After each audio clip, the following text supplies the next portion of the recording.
반갑습니다. 장종료 시장점검입니다. 오늘 코스피 지수 상승 마감했는데 전반적으로 내용은 양호합니다. 업종별로 어떤 등락의 부분, 그러니까 순환매의 성격을 보여주고 있는데, 이 순환매 성격에서도 주목해야 될 부분이 의약품. 의약품 업종은 정부에서 의약품 업종과 관련된 발표를 한 이후에 보면 준수한 흐름을 보이고 있습니다. 정부의 레임덕이 올 만한 그런 시기임에도 불구하고 정부 정책의 어떤 발표는 여전히 주식시장에서 가장 강력한 힘을 발휘하고 있는데, 그 정부 발표 이후에 의약품 업종이 양호한 상태고, 그게 지수에도 약간의 기여를 하고 있는 상태입니다. 그리고 순환매라는 것은 이 돌아가면서 올라가서 균형을 맞춰가고 있는데, 그러면서 지수는 약간 미약하나마 우상향 흐름을 보이고 있어서 내년에 대한 기대를 아주 높여줍니다. 이럴 때 이제 8월에 조정 한번 받고 이게 하반 경직성을 어느 정도 확인을 하고, 그리고 유동성 공급에 대한 어떤 지속적인 공급에 대한 반응, 그리고 금리 인상이나 이런 조치들이 취해졌을 때 시장이 망가지지 않는 부분 등 다양한 부분에서 어떤 불안한 점이 해소가 되어가는 과정을 밟는다면 코스피도 내년에는 아주 좋은 흐름을 전개를 하지 않을까, 이렇게 기대를 할 수 있습니다. 그리고 코스닥 지수는 좋은 흐름의 급등 패턴으로 갑니다. 이 급등 패턴으로 가서 코스닥이 질주를 하기 시작하면 중소형주들에 대한 분위기는 한결 좋아질 것 같습니다.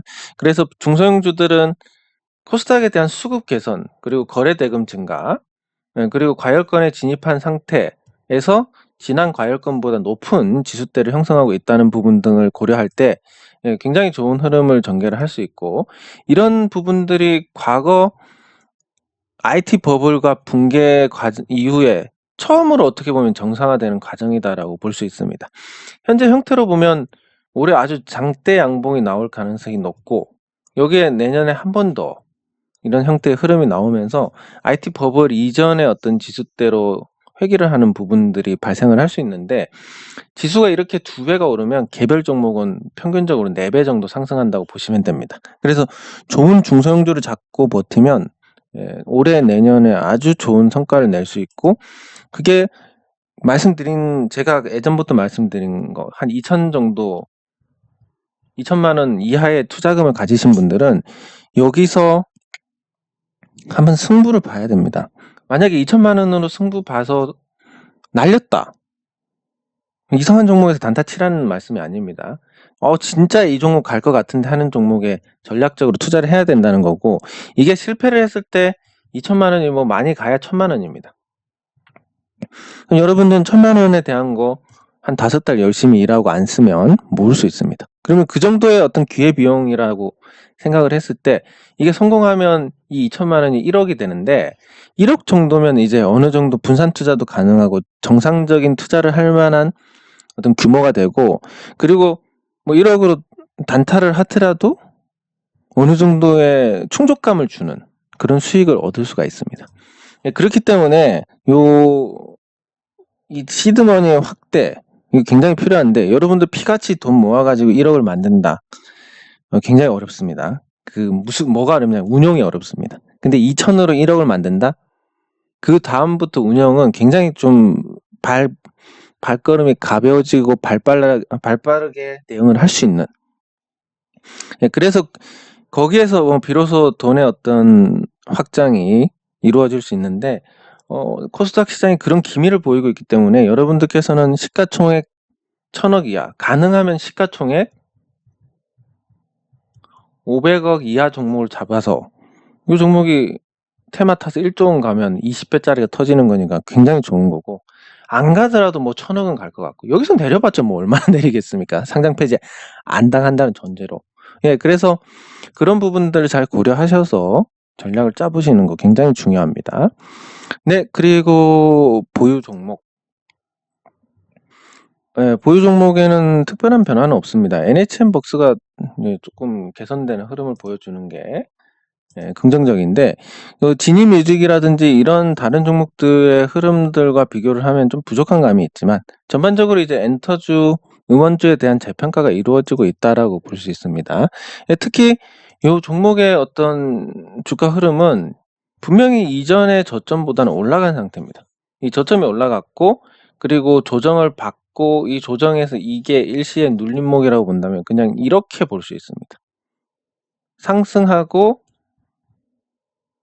조정받고 횡보하고 지금 기간 조정 끝낸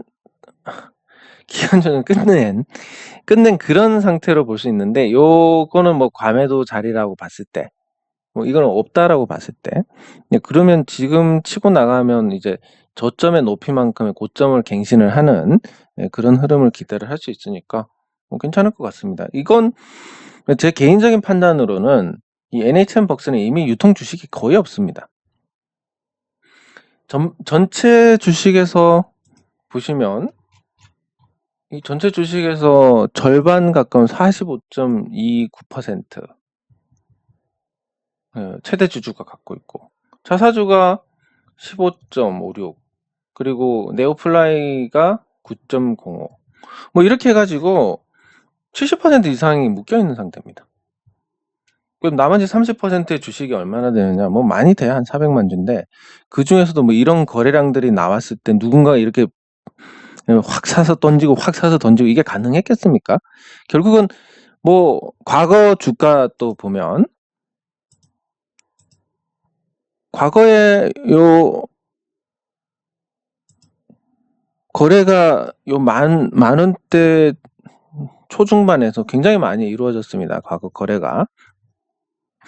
자, 그러면 여기서 유통 주식수 30% 중에서 뭐 외국인 한 2% 빼고 그러면 28% 중에서 요 매물들이 여기 물린 사람들, 여기 물려 있는 사람들의 주식이 뭐 대략 한 최소 절반 정도는 되지 않을까. 이렇게 봤을 때 유통 주식수가 없습니다. 그래서 거래량이 없는 거고 거래량이 없으면 누군가가 이 종목에 대해서 조금만 산 다음에 올라가고 조금만 산 다음에 내려가는 건데 여기서 팔 사람이 과연 얼마나 있느냐. 이렇게 봤을 때 적어도 10,000원은 넘어가야 뭐 여기서 산 사람들이 차익 실현할 것이고 13,000원대 가야 비로소 물린 사람들이 던지기 시작할 것인데 그랬을 때 지금 가격에 대해서 뭐 불안하거나 그럴 필요가 있는가 생각하면 전혀 없다고 봅니다. 짜증이 날 뿐이지 뭐 불안한 건 아니니까.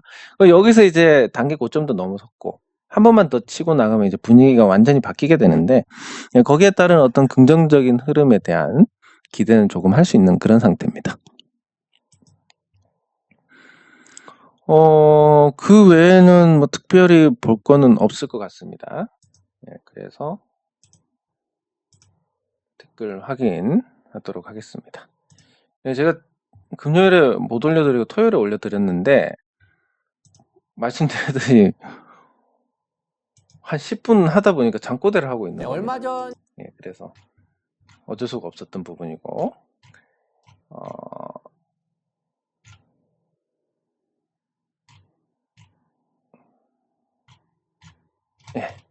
그러면 댓글 확인하도록 하겠습니다.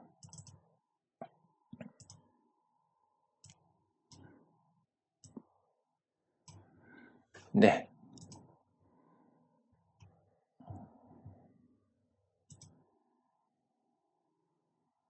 네, 맞습니다. 이게 우리나라 이 근로소득하고 자본소득하고 거의 비슷합니다. 근데 근로소득은 많이 가야 한 70세? 정년이면 한 65세에서 끝납니다. 근데 우리가 평균 연령이 이제 80세 정도까지 올라왔고 뭐 100세 시대 이런 얘기도 있습니다. 그리고 근로소득이 없어진 이 시기에 과연 어떻게 해야 될 것이냐. 자본소득에 의존을 할 수밖에 없고 그 자본소득을 얻지 못한다면 안타깝게도 이 근로를 해야 되는데 70세 이상에 대한 근로 조건이 좋은 곳이 거의 없을 겁니다. 그래서 요 부분들 감안해가지고 지금 주식 투자를 정확하게 정석대로 할 수 있는 방법들을 터득해 놓는다면 지금 예를 들어 40세, 50세, 60세라 하더라도 앞으로 주식 투자할 시간이 최소 20년 이상입니다. 그럼 지금 제대로 열심히 배워야지 뭐 충분히 그럴 만한 가치가 있는 겁니다. 그런데다가 심지어 뭐 돈도 안 받고 합니다.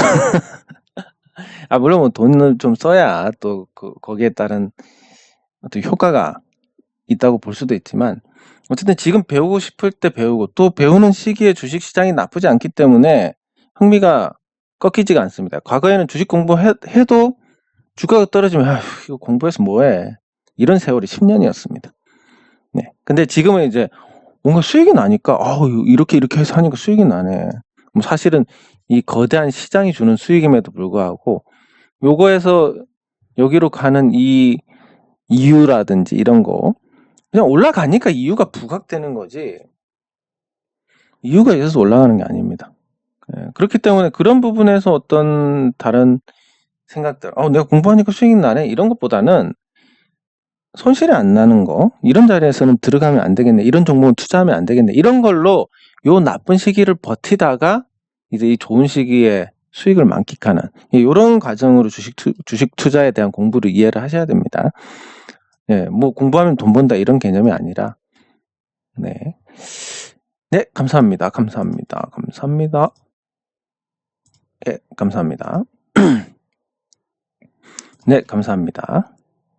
예, 감사합니다. 예, 감사합니다. 감사합니다. 넷마블 게임주들이 뭐 나쁘진 않으니까 뒤에 같이 보도록 하겠습니다. 진양산업 같이 보도록 하겠습니다. 감사합니다.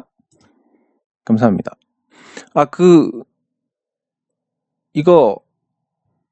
이게 제가 보여드려야 되는데 저번에도 한번 말씀드렸는데 여기 보시면 커뮤니티라고 있습니다. 여기 제 채널에 주린이TV 채널에 커뮤니티라고 있습니다. 여기 제가 녹화를 못하면 이렇게 올려드립니다. 외부 일정에 녹화가 없다. 이렇게 올려드리니까 기다리지 마시고 안 올라온다 생각되면 이 커뮤니티를 확인해 보시는 게 좋겠습니다. 어쨌든 제 시간도 소중하지만 여러분들께서도 시간이 소중합니다. 그래서 제가 억지로 구독을 늘리려고 아니면 광고 수익을 목적으로 여러분들께 불필요하게 많이 보시게 한다든지 이런 거를 최대한 지양을 하고 있습니다. 마찬가지로 제가 영상을 못 올리게 됐다. 그러면 못 올린다고 올려드려서 여러분들께서 기다리는 그런 시간을 버리지 않도록 그렇게 해드리려고 하는 거니까 저 커뮤니티 참고하셔서 혹시라도 낭비하는 시간이 없었으면 좋겠습니다. 예, 감사합니다. 대박주는 예전에 한번 제가 설명을 드렸는데 한번 또 재미삼아 다시 보도록 하겠습니다. 예, 감사합니다. 감사합니다. 아픈 건 아니었고 그냥 컨디션 안 좋았습니다. 수면 부족에 따라. 예, 감사합니다. 감사합니다. 감사합니다. 예, 과거 시총 알 수 있는 방법 주식 수만 알면 됩니다. 예를 들면 NHN복스 같은 경우는 주식 수가 잠시만 NHN복스 주식 수가 나와 있습니다. 예를 들면 이렇게 1482만 8천 주가 있네. 그럼 대충 주가가 10,000원이다. 시총이 1482억이네. 이렇게 가면 됩니다. 그리고 과거에 주가가 20,000원이었다. 시총이 한 거의 2,000원 가까이 됐었네. 아니 3,000원 가까이 됐었네. 이런 거 충분히 알 수 있는 부분이고 그거에 대한 어떤 정교한 자료를 원한다. 직접 그 주가 곱하기 시총으로 계산을 해보시면 됩니다. 시총이 아니라 주식수로. 네, 감사합니다. 감사합니다. 감사합니다. 네, 같이 보도록 하겠습니다. 예, 그러면 처음으로 가서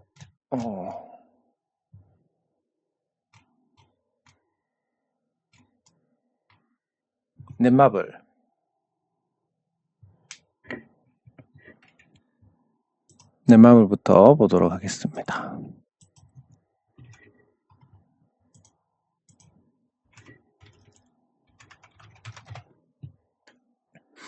예, 넷마블은 뭐 어떤 재료에 의해서 움직일 만한 그런 종목은 아닙니다. 넷마블의 시가총액이 12조 1194억입니다.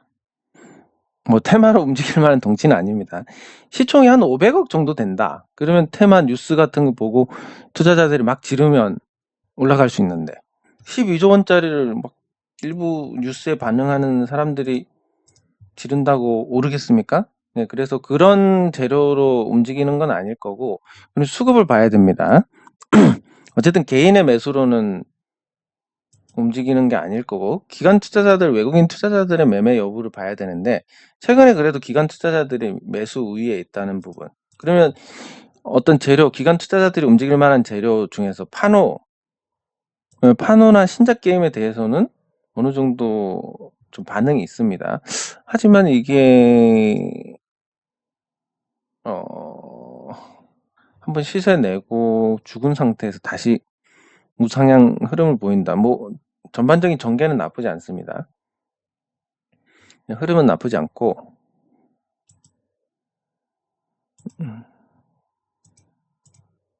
네, 그리고 아이고 아직까지 실적에 대한 부분 곱하기 2를 했을 때 조금 과한 평가. 그러니까 가격이 부담스럽긴 한데 말씀하신 그런 재료들, 그런 재료들하고 그리고 어쨌든 최대 주주하고 이 보유 중인 어떤 지분율, 유통 주식수가 적다는 부분 여기 보시면 이런 걸로는 어느 정도 고평가가 설명이 됩니다. 64%에 6.8, 5.1, 4.68 이거 다 더하면 한 83% 정도 비유통 주식입니다. 그래서 83% 정도 비유통 주식으로 있고 요 위에 보시면 자산운용사들도 조금씩 보유를 하고 있습니다. 합쳐서 한 2% 정도 될 것 같고 외국인이 23%인데 이 외국인 중에서 여기 최대 주주에 포함된 게 한 17% 되니까 실질적으로 외국인이 5% 정도. 이것저것 다 합치면 한 90% 정도가 될 것 같습니다. 그러면 전체 어떤 주식 수에 대한 8,595만 주 중에서 실제 유통되는 게 뭐 많아야 한 1,000만 주? 뭐 조금 가벼운 상태고 거기에 기관 투자자들이 어느 정도 사들인다라고 한다면 주가가 조금 탄력을 받을 수 있습니다. 다만 그런 재료에 움직일 만한 덩치가 아니고 아무리 유통 주식수가 적다고 해도 네, 그리고 지금은 단순히 이제 이 가격 조정을 받고 기간 조정을 받고 있는 과정이고 이 기간 조정을 받으면서도 이 추세의 우상향은 아직까지 깨지지 않았기 때문에 뭐 한 번에 반응이 나올 수 있을 정도? 뭐 그 정도를 기대하는 게 맞을 것 같습니다. 어떤 재료에 대해서 추세적인 반응이나 아니면 재료에 대해서 아주 민감한 반응이나 이런 것보다는 그냥 지금 흐름 저점을 조금씩 높여가면서 나쁘지 않은 흐름이니까 그 연장선에서 뭐 한번 변동성 범위 내까지 갈 수 있는 그런 흐름 정도 기대를 하는 게 맞을 겁니다. 진양산업.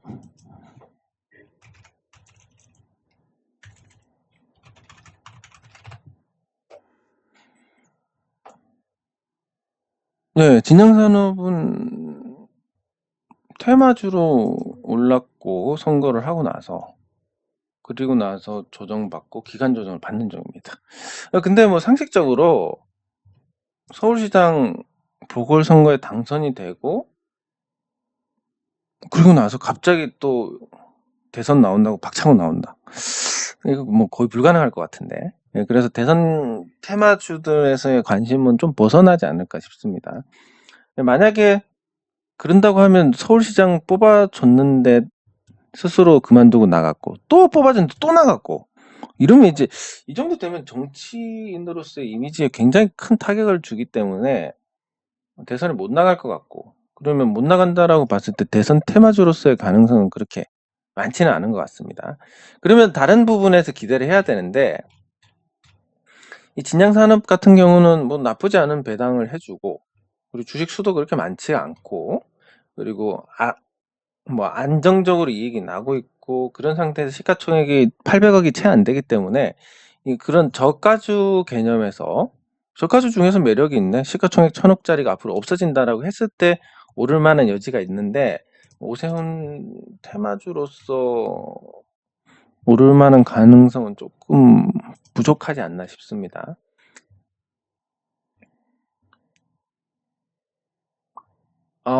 그 과거에 이제 큰 시세 냈던 종목들은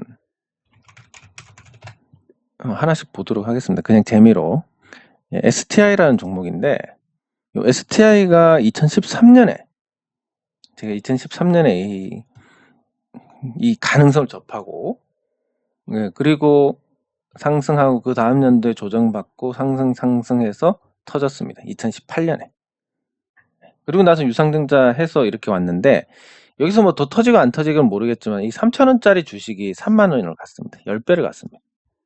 이런 게 대박주인데, 근데 이 대박주의 어떤 연봉 흐름을 보면 5월선 위에 올라서고 나서 이 방향을 잡기 시작하면서, 그러니까 이런 형태의 흐름이 나오고 나서부터 본격화됐다는 건데, 이걸 이제 제노레이하고 비교를 하면,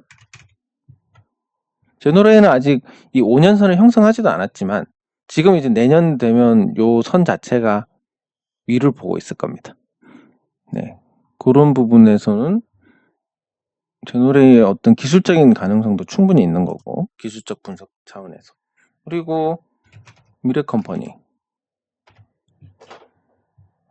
네, 올라서고 하나 둘 셋, 그러니까 한번 상승이 붙으면 단발에 끝나지가 않습니다. 그리고 4번까지 이렇게 가는 거고, 그리고 인텍플러스, 인텍플러스 아시는 분은 아시겠지만 이거 제가 4,000원대 말씀드렸고, 올라가고 그러면 주가는 3만원 갔으니까 한 6, 7배. 네. 그렇게 되는 겁니다. 이렇게 이제 대박주들이 나오는데, 대주전자재료 이렇게 갑니다. 10배. 이런 식으로 이제 한번 움직이면 이렇게 가는데, 이 대박주들이 나오는 핵심은 뭐냐면, 결국은 이 대박주들의 실적을 보면 항상 아직까지도 기대감밖에 없습니다. 요 대주전자재료를 보면 그렇게 한 10배가 올랐는데, 오른 시기하고 비교를 해봤을 때 매출이 분명히 늘어나는 부분이 있습니다. 성장은 했습니다. 성장은 하고 실적은 계속 유지가 되네? 뭐 이런데 시가총액이 이제 1조 가까이 가고 있는 이런 상황입니다. 과연 이게 1조짜리가 되나 안 되나 모르겠습니다. 안 되는 쪽으로 보고 있지만 2차전지 관련주니까, 소재 관련주니까 그렇게 될 거 아니냐. 결국 시장 트렌드에 맞는 어떤 사업을 하고 있는 업체들. 그리고 앞으로 이제 전기차가 한번 휩쓰고 갔으니까 그 다음에 모터고 막 이렇게 될 텐데, 그러면 그런 거 말고 앞으로 경기 회복이라든지 아니면 인플레이션이라든지 이런 여러 가지 측면에서 이제 볼 수 있는 부분들이 생기고, 또 제노레이 같은 경우로 다시 예를 들면,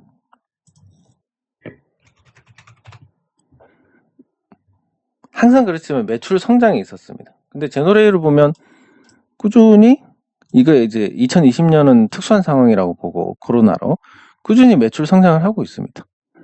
이제 터질 때가 됐다 이렇게 봐야 되는 건데, 그런 관점에서 이 대박주하고 같은 개념으로 다룰 수가 있습니다. 물론 제노레이가 대박주가 안 될 수도 있습니다. 됐던 사례들만 보고 제가 말씀드리는 거니까. 그리고 안 된 사례가 뭐가 있느냐?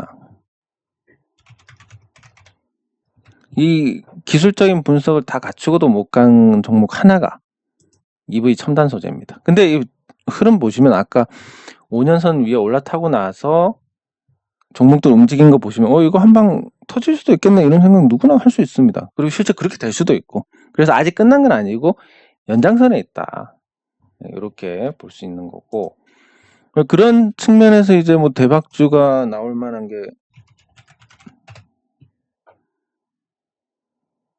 아직까지 극복을 못했는데, 내년쯤 되면 이제 슬슬 반응이 올 것 같은 거, 인터로조 같은 종목. 근데 인터로조도 사실 예전 생각하면 이미 대박주의 모습을 한번 보여줬습니다. 3,000원대에서 4만원대 갔으니까. 그럼 이게 한 번 더가 있느냐 없느냐, 매출이 증가를 하는지가 가장 핵심인데 매출이 증가를 하고 있습니다. 그러니까 인터로조 같은 경우도 기대할 수 있는 부분이 있고 그렇습니다. 예, 그렇게 이제 이 대박주의 가능성을 지닌 종목들을 살펴봤는데 뭐 다는 아니지만 나름 제가 말씀드리는 종목들은 그럴 가능성이 충분히 있고 시장이 따라주면 그런 부분에서 더 에너지를 분출할 수 있는 종목들이 많으니까 특히 이제 단기 흐름만 보고는 모르니까 연봉을 보시는 게 좋습니다. 연봉. 네, 그리고 무림 PMP.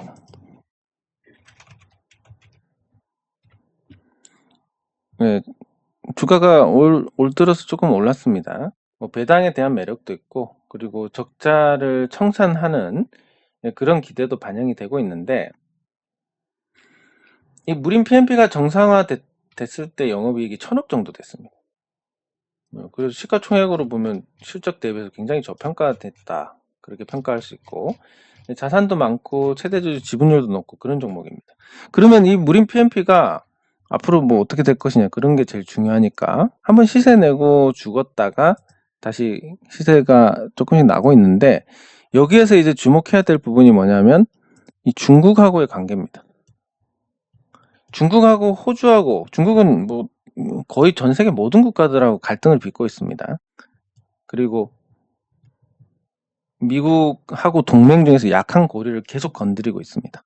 그래서 호주하고 갈등이 있으면서 호주가 중국에 대한 대응으로 철강석 가격, 원자재 가격을 올려버리니까 그래서 중국이 타격을 받고 그 사이에 원자재 가격이 일시적으로 한 2배 정도 올랐습니다. 이런 일이 있었고 그럼 펄프 가격 캐나다하고 갈등이 있으면 이제 캐나다도 그런 식으로 중국에 대응을 하게 될 것인데 그래서 그 인플레이션에 따른 어떤 상승뿐만이 아니라 중국과 원자재 국가들 간의 갈등에 따른 어떤 보복 조치 그리고 거기에 따른 가격 상승 이런 부분들이 트렌드가 될 수 있고 무림 PMP도 거기에서 수혜를 좀 받을 수 있는 그런 부분이 있습니다.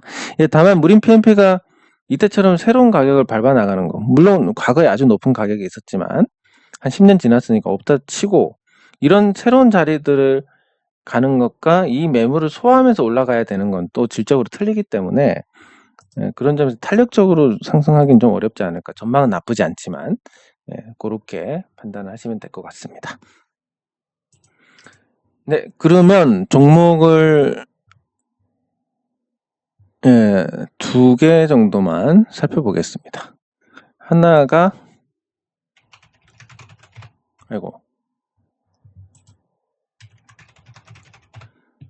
셀트리온입니다. 셀트리온에 대해서는 이 주주분들이 굉장히 강성하기 때문에 사실 언급을 하는 걸 굉장히 꺼리게 되고 그게 이제 어떻게 보면 정확한 판단하기 어려워지는 요인이 되는데 여기서 이제 주목해야 될 부분은 셀트리온에 대한 뉴스입니다.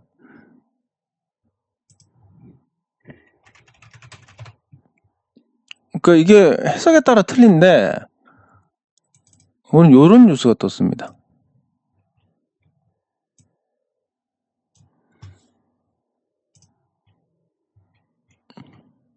점유율이 높아졌다라는 부분인데 이 화이자가 여기 이제 바이오시밀러에 대해서 대응을 하기 시작하면서 그 과거처럼 이제 바이오시밀러로 시장을 선점하고 이런 게 어려워졌습니다. 그래서 그 룩시엔스하고 경쟁을 하는데 여기 보면 룩시엔스가 아주 큰 격차로 지고 있다가 작년 역전을 했고 점유율을 계속 늘려가고 있습니다. 이대로 가면 이 트룩시마가 가격을 떨어뜨리거나 가격을 떨어뜨려서 이 점유율 경쟁을 하거나 아니면 이대로 이제 시장에서 점점 영향력을 줄이게 되는 이런 걸 맞이해야 됩니다. 어떤 것도 좋은 게 아닌데 좀 이런 부분들이 이게 해석에 따라서는 부정적으로 봐야 될 부분인데 좀 긍정적으로 해석을 하는 점유율이 늘었다라는 부분에서 긍정적으로 해석을 하는 부분이 생기고 있고 또 하나가 지금 델타 변이가 화제가 되는데 감마 변이 효능이 났다 이런 식으로 약간 그 어떤 뉴스를 좀 의도적으로 오해를 하게끔 만들어서 내보내고 있습니다. 네, 그러니까 뭐 그렇게라도 해서 주가 관리를 한다. 이 굉장히 좋은 평가를 내려야 되는 부분이지만 회사 측에서 그렇게라도 주가 관리를 하니까. 근데 이런 부분들이 계속 쌓여가면서 세트린에 대해서 이게 성역화된다는 부분, 이게 정말로 바람직하지 않은 부분인데, 물론 그렇습니다. 누군가가 내가 보유한 종목 까면 짜증나는 건 맞는데, 하지만 그 짜증나는 건 짜증나는 거고, 뭔가 그런 다른 시각들을 보면서 한 번 더 생각을 정리를 하고 이런 부분들을 밟아 나가는 거. 이것도 투자 과정에서 굉장히 중요한데, 이건 무조건 올라, 이건 무조건 갈 거야. 이런 부분들로 인해서 뭔가 정확한 판단을 할 수 있는 자료가 점점 없어져 가고 있다는 거. 같은 뉴스도 이상하게 왜곡을 해서 내게 되는. 그러니까 이게 기자들까지도 좀 부담을 느낄 겁니다. 뭐 기사 잘못 쓰면 공격을 하니까. 그래서 그런 부분들이 조금 안타깝다라고 볼 수 있는데, 그 앞으로 바이오시밀러에 대한 어떤 경쟁이 치열해지고, 그리고 신약에 대한 어떤 뭐 개발이나 이런 게 점점 어려워지고 그거에 대한 과실을 얻는 것도 굉장히 오래 걸린다는 게 점점 습득이 되고 있는 상태. 물론 지금은 이제 정부가 의약품에 대한 어떤 에너지를 주고 있지만 그 부분이 지나고 나서는 이게 과연 지탱이 될까 하는 그런 걱정은 있습니다. 예, 그래서 뭐 이런 뉴스들이 이렇게 나오고 좋은 방향으로 나오고 또 뭔가 오해를 살 만한, 의도적으로 오해하게끔 만드는, 델타 변이가 아니라 감마 변이고, 예, 이런 부분들이 단기적으로는 좋을 수 있지만 중장기적으로는 계속 문제를 쌓아가는 그런 과정이라고 볼 수 있으니까 거기에 대해서 조금 부정적 시각을 가지셔야 되지 않을까. 예, 이런 얘기를 해봤자 아무 의미가 없지만 뭐 그냥 욕이나 먹고 말겠지만 그래도 필요한 얘기인 것 같습니다. 예, 그리고 마지막으로 스튜디오 산타클로스가 경영권 분쟁이 생겼습니다. 저는 경영권 분쟁에 대해서 굉장히 관심 있게 보는 편인데, 여기 보면 주목할 게 있습니다. 주목할 게 뭐냐면 6월 28일 이후에 25일 이후에 기타 법인이 계속 사고 있습니다. 그럼 스튜디오 산타클로스의 지금 그 최대 주주 변경이 나오지 않고 지분 공시가 일어났던 부분이라든지, 그리고 이 발행 주식 수가 뭐 2,945만 주인데 5%에 대한 수량이 한 50만 주 정도로 보면 지금 140, 170, 뭐 200 한 몇십만 주를 지금 기타 법인에서 가져가고 있습니다. 요건 굉장히 좀 뭐랄까, 그리고 외국인 투자자들의 매수도 있는데 이거는 약간 프로그램 성격인 것 같고, 네, 그랬을 때 기타 법인에서 이미 5% 이상을 긁어갔습니다. 그리고 표면적으로는 양사의 지분 격차 거의 없는 상태고, 근데 누군가가 5%를 가져가서 캐스팅 보드가 될 가능성이 높아졌다라고 본다면 경영권 분쟁이 생각했던 것보다는 조금 더 첨예화하지 않을까, 네, 그런 생각을 듭니다. 그리고 오늘 공시도 예상했던 것처럼 지난번에 제가 이거 신주 발행 금지에 대해서 말씀을 드렸는데, 이 신주 발행 금지에 대해서 말씀드린 부분처럼 소송을 제기를 했고, 그러면 이제 금융감독원에서는 이렇게 정정 신고서를 제출을 하라고 합니다.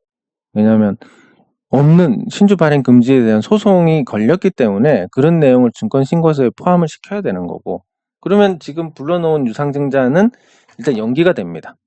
그럼 둘이 붙고 신주 발행이 일단 중단이 돼 있는 상태고, 여기에서 이제 누군가가 캐스팅 보드를 쥐고 있다. 이미 주식으로 보면 한 200 한 30만 주 정도 사들인 것 같은데, 이대로 가면 거의 10% 가까운 지분을 누군가가 쥐게 됩니다. 그 법인이 캐스팅 보드를 가지게 된다면 이 경영권 분쟁의 양상이 조금 더 시장에서 보는 거 이상으로 강력할 수 있으니까. 그래서 뭐 지금 사실 뭐 매수하는 건 부담이 있긴 하지만 이 경영권 분쟁이 어떤 과정으로 전개되는지 보는 데는 좋은 종목이 될 것 같습니다. 네, 장 종료 후 시장 점검은 여기서 마치도록 하겠습니다. 수고하셨습니다.